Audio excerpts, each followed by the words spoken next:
Počinje još jedno izdanje Jazeera Svijeta. Ja sam Azra Hadžić. U ovoj emisiji izdvajamo. Izrael sistematski uništava palestinsku kulturno-historijsku baštinu s ciljem brisanja kolektivnog sjećanja i intelektualnog naslijeđa. Kako nametnute sankcije utječu na Rusiju te šta bi se trebalo učiniti s ruskim novcem u Američkoj i Evropskoj centralnoj banci, govori lobist investitor Wiliam Browder. Afganistan, zemlja kontrasta. O životu nakon dolaska Talibana na vlast govori naš reporter. Izraelski rat u Gazi traje već 9 mjeseci. Gotovo 38.000 Palestinaca je ubijeno, a prema UN-u obim razaranja je bez presedana. Izrael pokušava uništiti palestinsko naslijeđe, identitet i duh. Većina muzeja, obrazovnih ustanova, biblioteka u Gazi leži u ruševinama, a brojni čuvari baštine su ubijeni. Ovo nije prvi put da je palestinska kultura meta izraelskog uništavanja i pljačke. Međutim, ono što se događa od 7. oktobra zasjenilo je sve ranije viđeno, uključujući Nagbu iz 1948. Poručuje pisac i historičar iz Gaze Jehad Abusalim. Kaže, palestinsko kulturno-historijsko naslijeđe se uništava kako bi se spriječilo dokazivanje ranijeg života i povratak na prostor Gaze. To understand the scale of destruction in Gaza today, one needs to understand the nature of the war Israel has launched against Palestinians. We're not talking about conventional warfare. This is a war of annihilation that targets the foundations of society. We've seen universities bombed, libraries, museums. Israel is trying to prevent Palestinians from reclaiming and re-establishing life in Gaza as they knew it.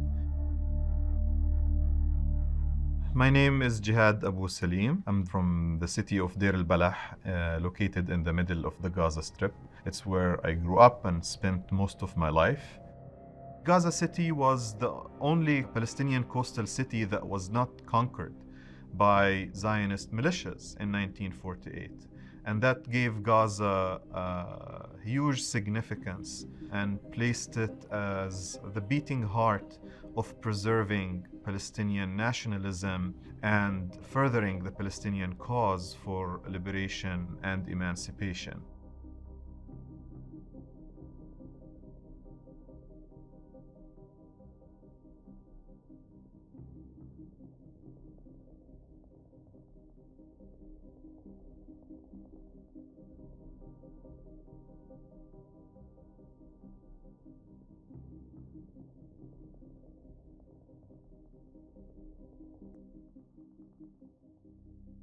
By destroying universities, museums, libraries, and archives, Israel seeks to make our memory, whether it's collective, institutional, inaccessible. It's an assault on continuity. They want to force people out of Gaza, but also they want to make sure that if people return to Gaza, they find nothing and dwell for eternity in this limbo of nothingness, in this void.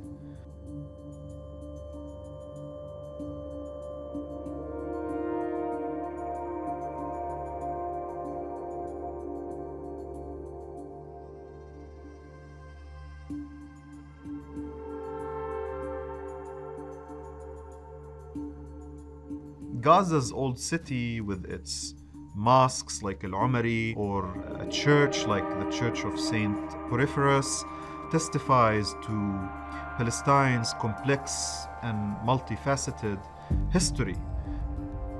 Al-Umari Mosque is the second oldest mosque in Palestine after Al-Aqsa Mosque. And from the footage that we've seen, it seems that the mosque was deliberately targeted because there are photos that show surrounding buildings standing intact, while the mosque has been bombed to smithereens. So Israel is trying to impose a rupture between the present and the past, and of course the future. And destroying an iconic structure like Al-Umari Mosque is just part of that effort. The goal of targeting Gaza's archives is to make it impossible for people to rebuild and reclaim what has been lost. We did not only lose historical documents, but also land deeds, land registration, infrastructure plans and schemes. Now we hear all these reports of people going back to their neighborhoods and being unable to recognize where the street that they lived on was located, where their homes were. And they think that by destroying institutions or archives or looting museums, they can destroy Gaza as a place and therefore prevent people from returning there or reestablishing their lives.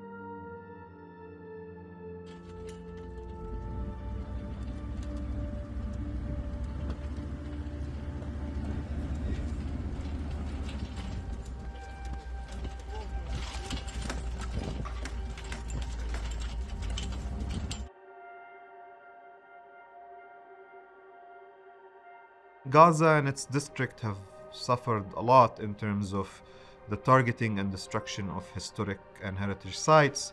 After 1967, after Gaza became under Israeli occupation, Israeli Defense Minister Moshe Dayan built an entire infamous career, in addition to being a war criminal, of looting artifacts from different parts of Gaza and Palestine and storing them in his own home.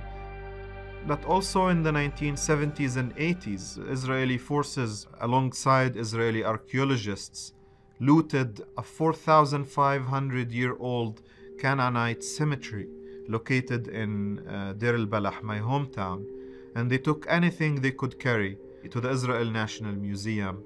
And today I go on the internet and I see artifacts that were stolen and looted from this site being sold around the world.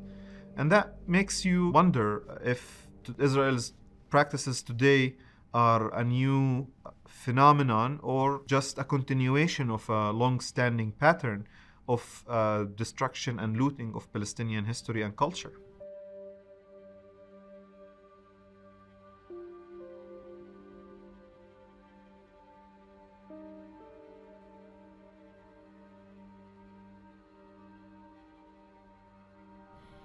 In this war alone, Palestinians in Gaza have lost towering figures in their society who shaped and defined the cultural and scholarly life in Gaza.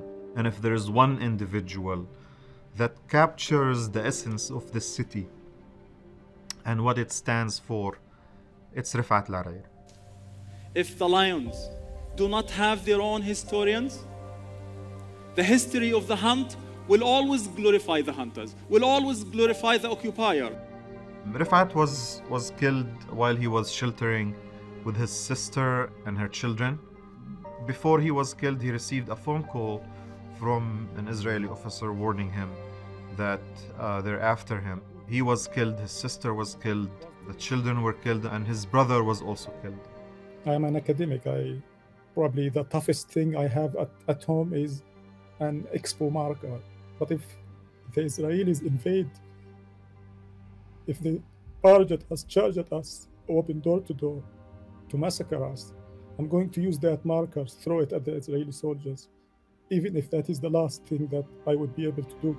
He was an important professor and a writer and a poet whose impact transcended his personal work to shaping and molding of a generation of English-speaking Palestinians in Gaza who mastered the art of telling their stories. But we've also lost a large number of cultural and literary figures, and of course many academics.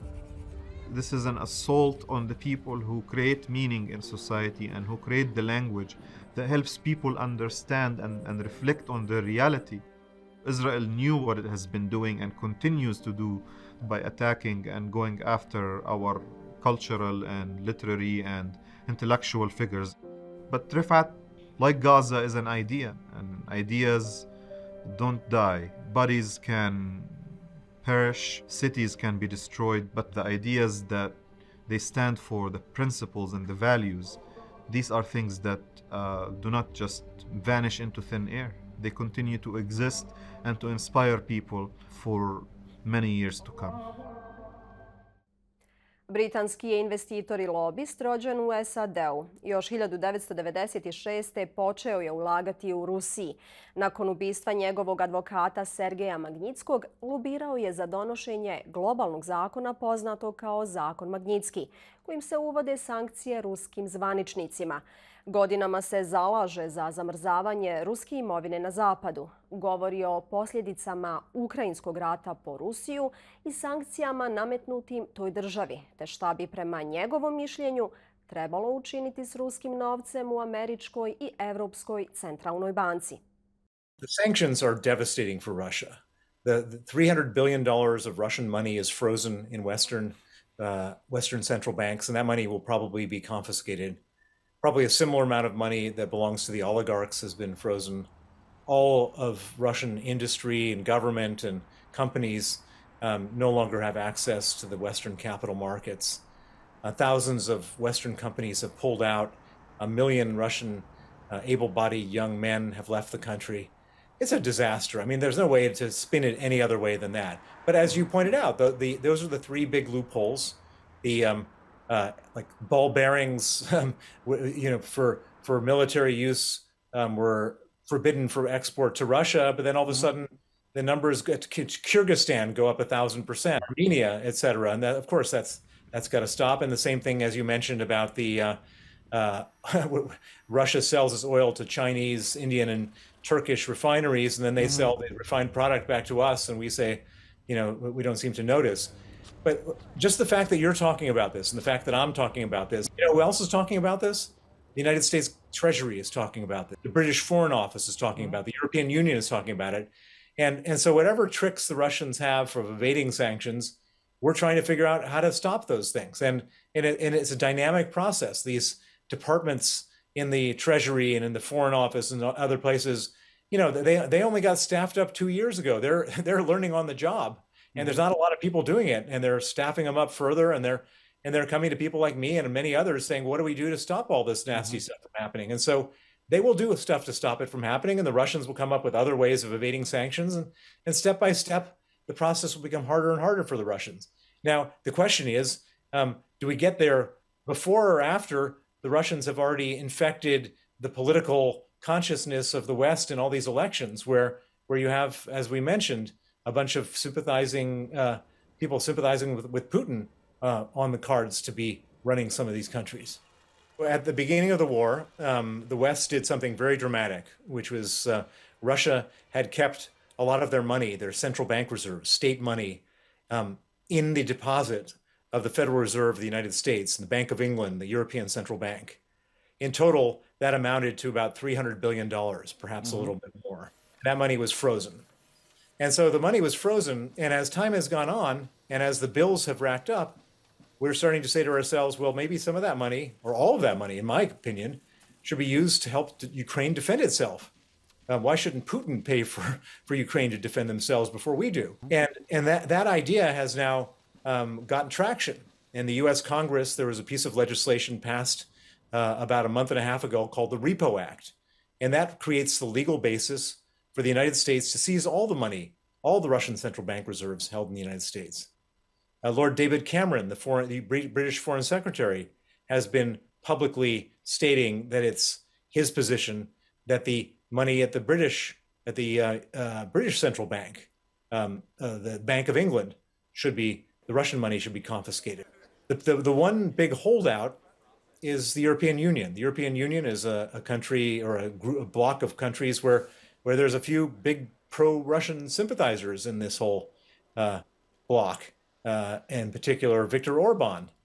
And so it's very difficult for the European Union to take the decision, and they have the most money. And the one thing I can say is that one country can't seize the money by itself. It has to be done together. Because if one country does it, let's say the United States does it, then people will say, well, maybe the US dollar is not a safe currency, but the euro is, because look, they didn't confiscate that money. And so we all have to do it together, and we're sort of stuck with the lowest common denominator.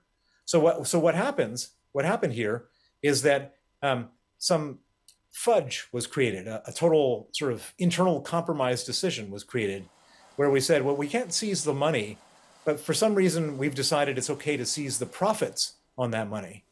And so they've taken it one step further and kind of come up with a very complicated scheme where they're saying, we're going to take the profits into the future, and we're going to say, we're going to issue a bond today of 50 billion, and that those profits can be used to secure that bond. And that's their sort of current thinking. In my opinion, it's all a big convolution, and we should take the whole 300 billion. I think we'll get there in the end, but that's where we are today.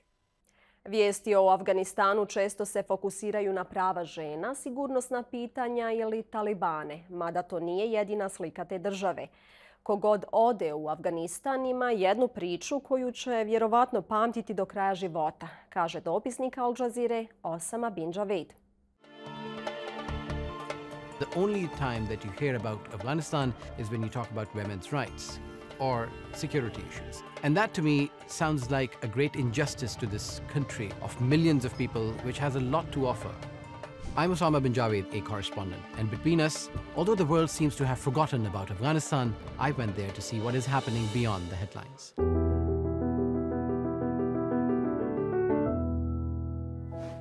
Afghanistan is a land of contrasts. It's a land of challenges. It's a land of adventures. And whoever goes to Afghanistan has one story that they would probably remember for the rest of their lives.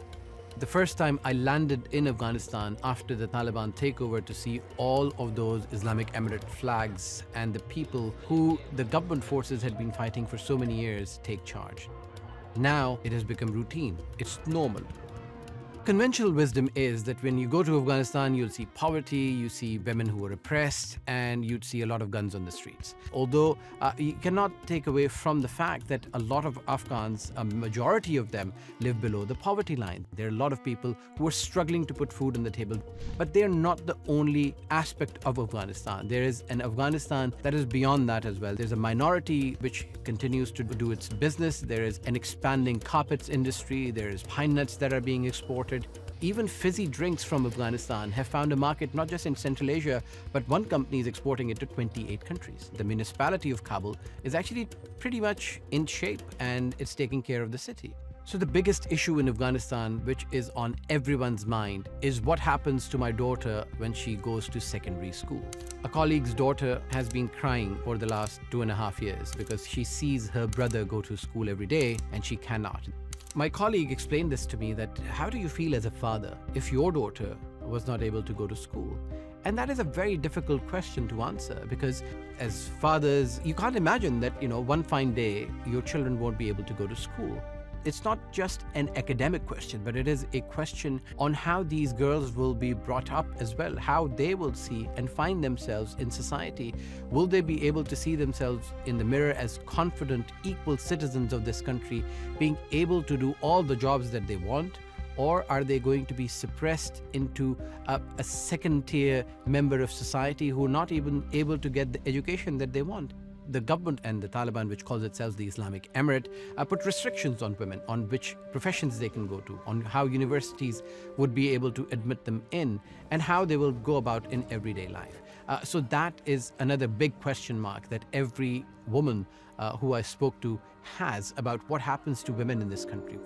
It's a big dilemma for the people who are left there, who want to stay in Afghanistan, who are thinking that there is going to be a future in Afghanistan, who hope that by this change of security situation, there is a light at the end of the tunnel and things might change for the better. An activist who I met, somebody who graduated from the American university, and I asked her, why hasn't she left Afghanistan? And she was surprised at the question, and she said, this is my country. It doesn't matter who are the people who are in charge. It is up to us to make this country what it becomes in the future. I remember getting out of Afghanistan. We got to the airport, it had been snowing in Kabul, and the flight was cancelled. But I had another deployment that I had to be on, so I decided that I am going to finish off this journey by going by road. there's falling rocks, too much traffic, there's speeding drivers. This is a road which is notorious for a traffic accident in the best of conditions. It dawned on me on how everyday life in Afghanistan, people who have to do this on a daily basis, people who have to do this for work, every time they have to go to the doctor or to come to the city, essentially face a life and death battle on those roads. So it was snowy, it was difficult, there was a lot of traffic, but we did make it in time. Sukob u mijanmarskoj državi Rakine između budističke vojske koja traži autonomiju i vojne hunte približava se bangladeškoj granici. Deseci hiljada etničkih Rohinja našli su se u središtu pod pritiskom da izaberu stranu, što neke navodi na otpor. Sukob je došao i do otoka Sveti Martin. Deseci hiljada uglavnom muslimanskih Rohinja nedavno su pobjegli od borbi u jugozapadnoj mijanmarskoj državi Rakine i sklonište potražili u blizini granice s Bangladešom. Neki pripadnici tog naroda kažu da su oformili pokret otpora. Al Jazeera je razgovarala s 27-godišnjim pripadnikom tog pokreta. Tvrdi da ima više od 1000 aktivnih članova poput njega koji djeluju na 17 odvojenih lokacija u državi Rakine. Oni se bore protiv snaga vojne hunte, a ponekad i pobunjeničke Arakan vojske. Ara peninsula ere Burma made muramade doila jaga kolase jennege farat tolam made mani hali jaga kolase hali jaga made ara trenindi ekanno hokkan ase mendile mani trenindi jaga. Ovaj 21-godišnjak, pripadnik Rohinja, nedavno je uspio pobjeći u Bangladeš iz vojnog kampa kojim upravlja Arakanska vojska. Sada je zabrinut za sigurnost svoje porodice koja je ostala u Mijanmaru.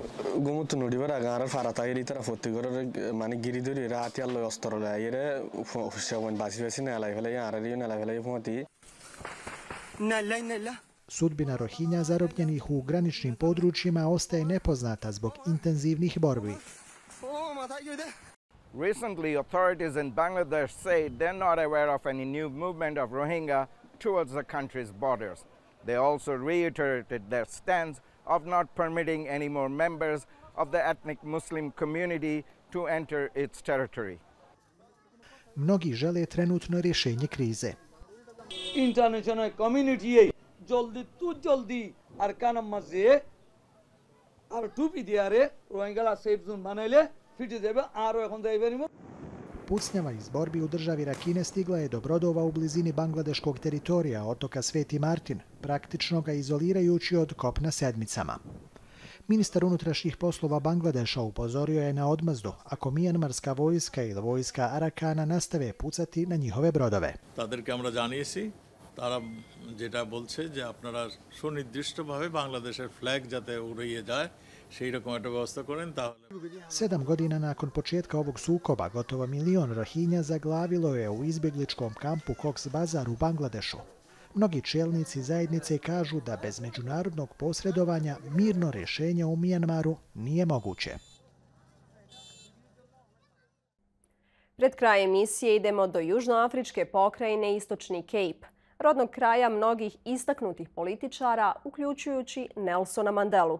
No to je ujedno i jedan od najsiromašnijih dijelova u državi. Više od 30 godina nakon okončanja apartheida, mnoge porodice još čekaju poboljšanje životnih uvjeta. Nomilila je rođena 1958. 36 godina prije okončanja apartheida u Južnoj Africi. Kada je vladajuća stranka Afrički nacionalni kongres preuzela vlast 1994. političari su obećali da će se pozabaviti rasnim nejednakostima u vlasništvu nad zemljišnim posjedima, uslugama i stanovanju. Nomilile i dalje čeka na kuću od cigle koju je vlada obećala izgraditi.